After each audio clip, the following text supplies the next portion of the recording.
Yeah, this is something that I'm always thinking about, if I'm honest, because I think I can do a better job with my team. So something that I see time and time again, and it's really kicked me into action, is I think the best teams, the leaders of those teams, have really done the hard work on getting clarity on where the hell they're going.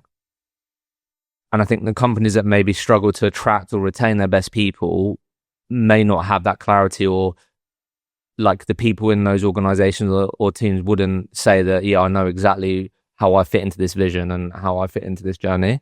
There's a few things that I picked up over, like this year, if I'm honest, where just quotes are probably being picked up in all different places, but things like everyone needs a destination. Like, do people in your team really know like where they're going, and does that match up with like what they care about, what's important to them?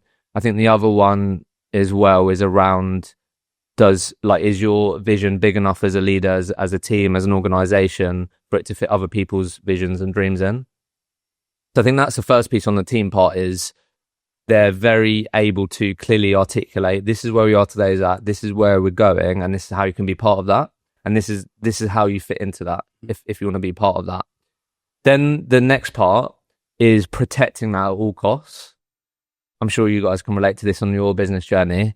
I've definitely had to work through this, and that is, when I come through the door for you guys, you say, this is what we're about, this is what we stand for, this is what's important to us. But then I get into we have a meeting, work environment, and that doesn't quite match up. You said you really care about accountability, but I can see all these people pointing a finger at all these other people, but apparently that you're just letting that slide. So I think having that clarity on vision, but then that filters down from that is your standards and these types of things, and then protecting that at all costs. And I think the longer that you let that go on, then that becomes a new culture, right? So I think those leaders are willing to really protect those standards at all costs. And sometimes that means putting your best earner, your top performer in check, or even letting those people go if they're breaking those standards. I'd probably say they're the big things on like attracting and retaining.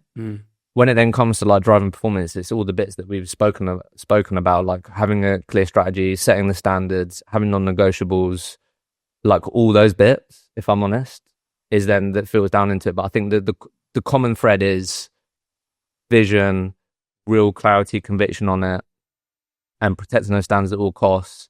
And then really, like, it's easy to say this is where we're going, what we're doing, what we're about. But then when you've got like a really high earner or someone that's got a really great track record that maybe doesn't tick all the boxes, are you going to be disciplined enough to go, you know what, Jack, this isn't right for you, even though when you know that they could add 300, 400, 500 grand to your bottom line?